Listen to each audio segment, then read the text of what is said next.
Olá, boa tarde. Ser mãe solteira e sem condições financeiras não é nada fácil, mas o que nem todo mundo sabe é que existe uma lei que ampara gestantes que passam por essa situação. O Pronto Atendimento de hoje vai falar sobre direito de família. Participe pelo twitter.com/patendimento, prontoatendimento@tvcultura.com.br e também pelo facebook.com/prontoatendimento. Para conversar com a gente sobre o tema, está aqui a advogada Sandra Daniotti, que é professora especializada em direito de família. Boa tarde, Boa tarde, Sandra. Patrícia. É um prazer estar aqui. Obrigada, a gente que agradece a sua presença. Obrigada. Estudo recente do Hospital São Paulo mostra que 65% das grávidas atendidas têm menos de 20 anos. Nessa idade, a maioria delas ainda não trabalha e depende da família e do pai da criança. Nos casos em que o pai não assume as responsabilidades, a Lei dos Alimentos Gravídicos garante os direitos de quem ainda não nasceu. A Lei dos Alimentos Gravídicos está em vigor desde novembro de 2008, mas é pouco conhecida. Ela garante os direitos ao ser humano já concebido, mas que ainda não nasceu. Por essa lei, são garantidos às gestantes valores para cobrir despesas durante a gravidez, além de alimentação especial e assistência médica e psicológica para a mãe e para a criança. A lei também cobre exames complementares, internações, parto e o que mais o médico e o juiz de direito acharem necessário. Para garantir o direito, basta o juiz estar convencido de que há indícios de paternidade para determinar o valor da pensão. Ela deve ser paga até o nascimento da criança. Depois do nascimento, os alimentos gravídicos são convertidos em pensão alimentícia em favor do menor. A lei não beneficia apenas as mães adolescentes. A pensão pode ser requerida por qualquer grávida que comprove necessidade do auxílio financeiro para a gestação e o parto. Doutora Sandra, para te dar uma orientação então para as mulheres, né? Essas informações que são tão importantes e que nem todo mundo conhece. Como é que as mulheres que estão nessa situação, grávidas e que estão sem apoio do companheiro ou do pai da criança, como é que elas devem proceder para fazer valer esses direitos? Então, tem que demonstrar para o juiz o mínimo de possibilidade, né, de veracidade da situação, de que aquela pessoa realmente é o pai da criança. Porque esses alimentos, na verdade, uma vez pago, ele não tem volta. Então, desde quando é devido? Desde a concepção até o nascimento da criança. E que esse processo, ele prossegue. O que ela teria que fazer? Contar a história para um advogado, um profissional, que vai levar até o juiz através de uma petição, contando desde quando conheceu essa pessoa, do relacionamento, como aconteceu e demonstrando através de fotografias desse relacionamento, mostrar para o juiz que realmente houve um envolvimento com essa pessoa e que realmente esta criança é filho, né? E que ele tem a obrigação de pagar. E da necessidade, porque tem que demonstrar que há necessidade. Então, desde o tratamento, compra de remédios, todo o aparato necessário para que essa criança venha em condições favoráveis, né? Até o nascimento dessa criança. Esse processo, ele prossegue, sabe, Patrícia? Porque, na verdade, ele vai se tornar numa investigação de paternidade, onde será feito o exame. Isso que eu ia te perguntar, quando ela pede, baseada nessa lei dos alimentos gravídicos, quer dizer que o bebê ainda está na barriga da mãe, o juiz pode pedir algum exame de comprovação? Não. Na verdade, por essa lei, não.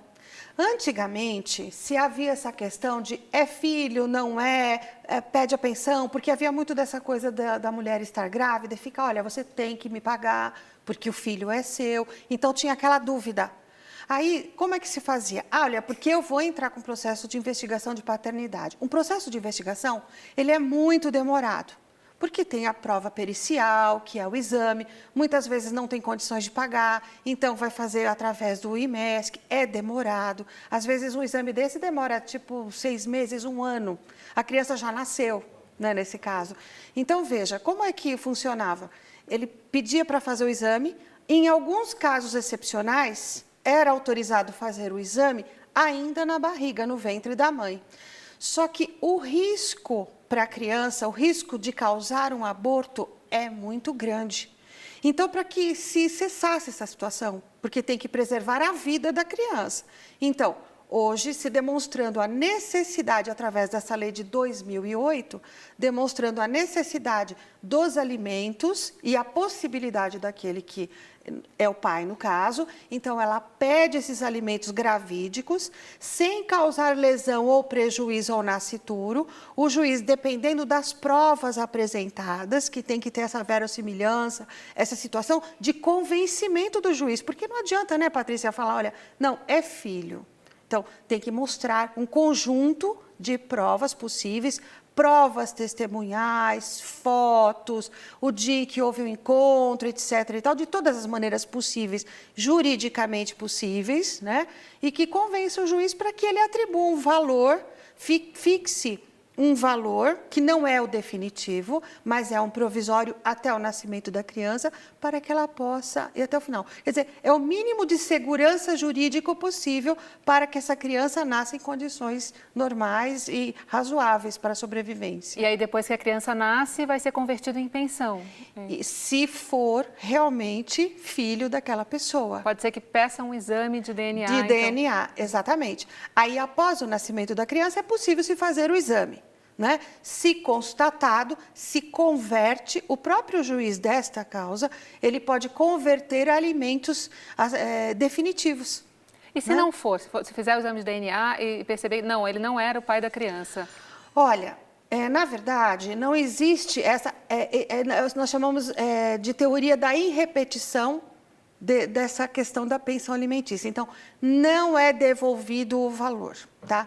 Esta é uma questão que, você diz assim, pode gerar uma insegurança jurídica, que a pessoa pode dizer qualquer um é o pai para receber a pensão. Não, tem que ter o mínimo de provas, de verossimilhança para que o juiz arbitre.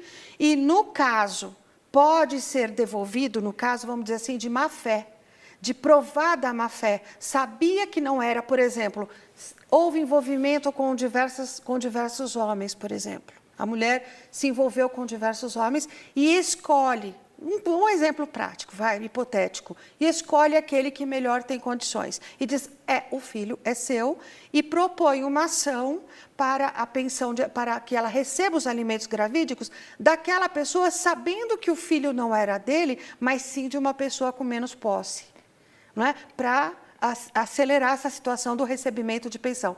E lá na frente fica provado que agiu de má fé ou que não estava realmente grávida, que fraudou o exame, etc. e tal. Aí pode haver a devolução. Isso, pela má fé. É uma condição excepcional, mas que existe essa possibilidade.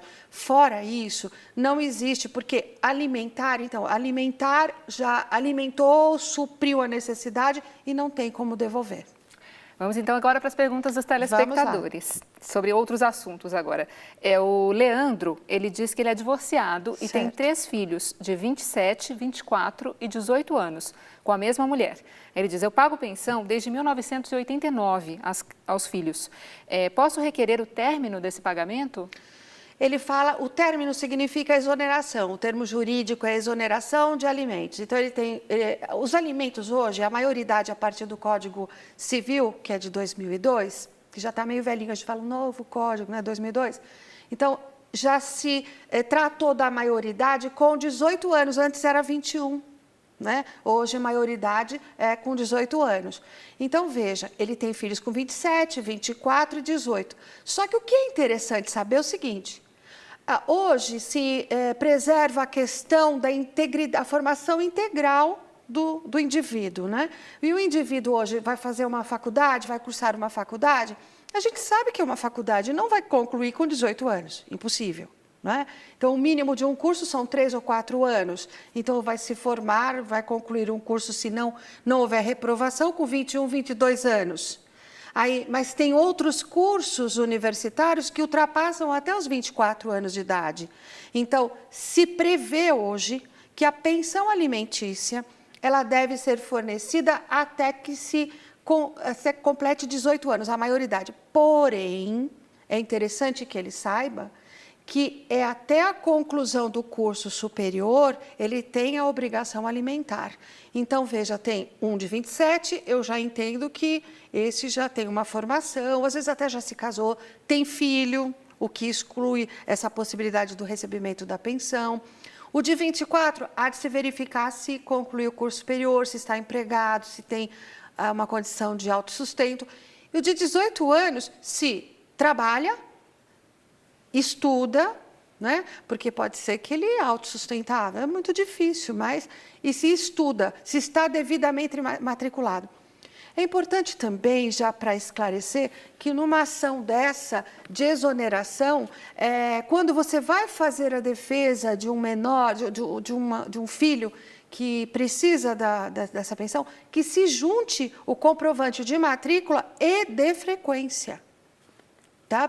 Para que fique claro que ele não só se matriculou, para evitar qualquer dúvida, se matriculou e não frequenta, deixou, trancou a matrícula. Que ele está efetivamente cursando. Cursando o curso superior e que faz jus ao recebimento. E o tribunal é situação pacífica nesse sentido, cursando a necessidade até a conclusão, que beira entre 24 e 25 anos. Se passar dessa idade, mas está cursando ainda, mantém. Isso, existem cursos, por exemplo, um curso de medicina, um curso de engenharia, né? Então, existem casos, sim, menores, mas existem. Mas o pai que é consciente, ele sabe quando o filho está cursando, que estuda, que tem interesse e necessidade, e ele dá esse apoio, né? Certo. Geralmente. Nós vamos a mais uma informação sobre o direito de família para saber se é verdade ou apenas um mito. Tá bom? Traição virtual pode representar a quebra do dever de fidelidade e justifica o pedido de separação judicial e danos morais. Isso é verdade, Sandra? Assim, hoje nós temos esse veículo que é a questão da internet, né? Então, as pessoas têm acesso, esses bate-papos. Então, o que as pessoas não sabem é que muitas vezes essas conversas todas são gravadas, às vezes terceiros têm acesso. Então, veja, a intenção é que é importante. Não é a questão, não houve a conjunção carnal que diz assim, olha, foi pego no flagra, vimos, tem testemunhas, mas existe aquela intenção e houve o conhecimento do parceiro, então, quer dizer, já houve a quebra de confiança.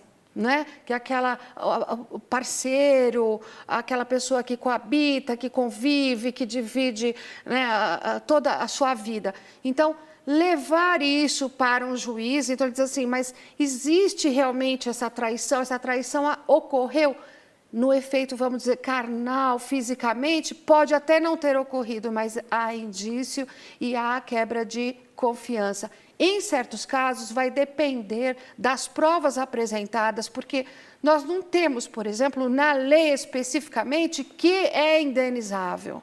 Não existe isso. Então, vai depender da avaliação do juiz. Da lesão, daquele que pede, da avaliação do juiz das provas apresentadas. Tá? E a quantificação também depende, fica a cargo do juiz, né? Vamos ver aqui a pergunta do Antônio Carlos da Silva, de Taubaté.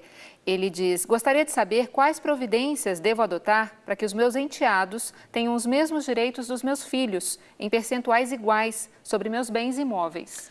Olha, então, primeiro, para responder essa pergunta, a gente precisa analisar a questão. Os filhos, eles são herdeiros naturais e eles têm direito em qualquer situação, salvo casos específicos, excepcionais. Os enteados, eles fazem jus aos direitos dos pais, do pai deles, né? Então, para que eles, vamos supor, ele criou como filhos, tem amor, tem aquela situação familiar, porém, em detrimento dos filhos legítimos, dividir em partes iguais também não é uma coisa, não é legal, não é uma situação perfeita. O que eu sugiro numa situação dessa é que seja feito, vamos dizer, criei como filhos, os meus filhos legítimos aceitam os meus enteados como se irmãos fossem, desde que eles concordem com isso, porque na verdade eles não podem abrir a mão de herança. Mas enquanto ele estiver vivo, se ele quiser fazer uma doação e os filhos legítimos aceitam, então que leve isso a efeito, através de um instrumento público, né, onde os filhos também aceitam, porque, na verdade, Patrícia, eles têm que abrir mão da parte deles. Mas e se os filhos forem menores de idade, por exemplo? Aí é um direito indisponível. Então, veja, ele pode abrir mão se for maior, capaz, se ele souber o que está fazendo, realmente por vontade própria, sem vício nenhum, né? Dentro dessas condições. Agora, se forem menores ou incapazes, ele não pode abrir mão de direito alheio. Então, é um direito indisponível da parte. Tá. E se forem maiores, tem que deixar isso documentado? Sim, muito bem documentado, através de testemunha, onde eles fazem a doação de parte. Tivemos um caso recente em que, por exemplo, 2 crianças que obtiveram a guarda provisória, os pais legítimos faleceram e eles continuaram na família, né? Os outros irmãos, que na verdade ajudaram até a criar essas crianças, né, entenderam que como irmãos e fizeram uma doação, já maiores, até casados, fizeram doação em função desses 2 menores, né, que hoje maiores, mas foram criados como irmãos. Então, é uma situação diferente, mas é um ato jurídico perfeito, aí é possível. Certo. A gente tem aqui a pergunta da Cristiane Freitas. Ela diz, tem um relacionamento de 11 anos. Ela não explica exatamente. Ela fala, meu marido é funcionário público. Em caso de morte, tem o direito à pensão? Se ela fala relacionamento. Então, quando fala relacionamento, eu vou entender que é uma relação de fato, uma união estável. Então, veja, o conselho sempre que eu dou é o seguinte, porque funcionário público, o que vai fazer? É um desconto em folha de pagamento da pensão, no caso, por morte. Então, é necessário que seja documentado, porque ninguém vai bater na sua porta e vai falar, olha, você tem o direito a essa pensão e vai receber todos os meses e tal.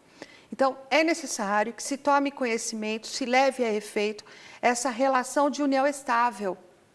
E o que as pessoas não sabem, que é importante levar ao conhecimento, é que hoje tem famílias, tem casais que vivem em regime de união estável há longos anos, 15, 20, quase 30 anos, e que acham que modificar essa situação toda vai ter um custo muito alto. Mas ele pode, hoje, pelas modificações da lei, ir até um cartório mais próximo e dizer o seguinte, eu quero converter esta união em casamento. Né? E pode, inclusive, fazer um instrumento particular, sabe, Patrícia, onde há o reconhecimento dessa união, porque muitos já têm filhos e tudo mais, e relatando que esta união, ela ocorre desde a data de lá atrás, há muito tempo atrás. Exato. Por quê? Porque tem efeitos jurídicos isso. É a questão da pensão, é a questão dos bens adquiridos em comum, né? E que, se você fizer hoje, por exemplo, o instrumento particular, o instrumento público desta união, ou transformar em casamento a partir de agora, e os bens que foram adquiridos anteriormente, a esta data? Né? Então, é importante se cravar a data desta união e, a partir deste momento, é que gerou o efeito jurídico de tudo que eles angariaram nesta união. Vamos ver aqui a pergunta da Auriane Pereira. Ela pergunta pelo Facebook. Coloquei o pai da minha filha na justiça. Ela tem 2 anos. Ele é obrigado a pagar retroativamente? Olha, essa é uma outra dúvida importante, a gente está sempre esclarecendo. As pessoas falam assim, não, mas o dia que eu ingressar, o dia que eu pedir a pensão, o dia que eu colocar na justiça, aí ele vai ter que pagar todos esses... E o retroativo? É a pergunta exemplo. E o retroativo? Ora, mas só é possível, a gente sabe da obrigação moral e da necessidade do menor. Porém, o retroativo, ele só é devido quando é fixado. Lembra, no começo da nossa conversa, nós falamos, olha, quando o juiz fixa a pensão.